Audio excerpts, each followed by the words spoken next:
This is Charles Jordan, and in the 1960s I began listening regularly to Lowell Thomas's nightly newscasts on CBS Radio. In the early 70s I was working on a story, a magazine article about early radio, and reached out to Lowell Thomas in what began as a correspondence of information turned into a regular correspondence that lasted throughout the rest of his broadcasting career. This particular recording I recorded from WCBS in New York on June 30th, 1971 at 7 p.m., and it covers the first-line story on the death of the Soyez 11 cosmonauts and also the release of the Pentagon Papers. News Radio 88. This is Robert Vaughn with Frank Gifford. The New York Times and the Washington Post set type on their next installment based on the secret Pentagon documents following this afternoon's Supreme Court decision that backed the newspapers 6-3.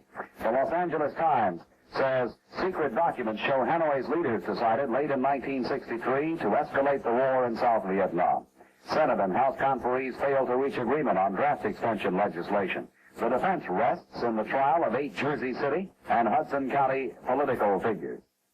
This is continuous news from CBS. When you hear the tone, it'll be exactly 7 o'clock.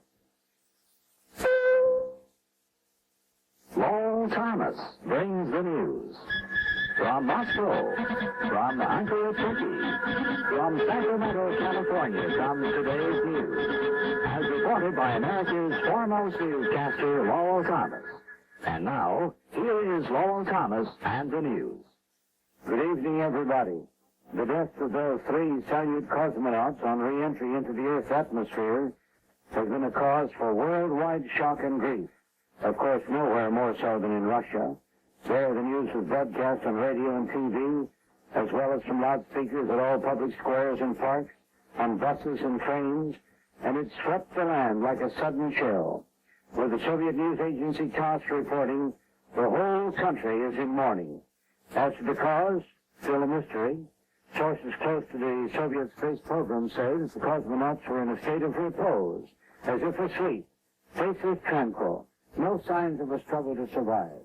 Their spacecraft had suffered apparently no mechanical damage, and the theory that they may have died of shock from exposure to the Earth's massive gravitational forces after prolonged weightlessness, the Russian scientists say that is not likely. So what did cause it? A good guess, say U.S. space experts, some malfunction that suddenly deprived them of air.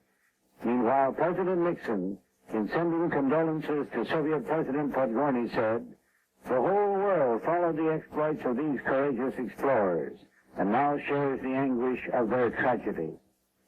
In the case of those disputed, once secret purloined Pentagon Papers, the Supreme Court renders its verdict, as no doubt you've heard, voting 6-3 against the U.S. government, granting the New York Times, the Washington Post, et al. Complete freedom to resume publication of the war study.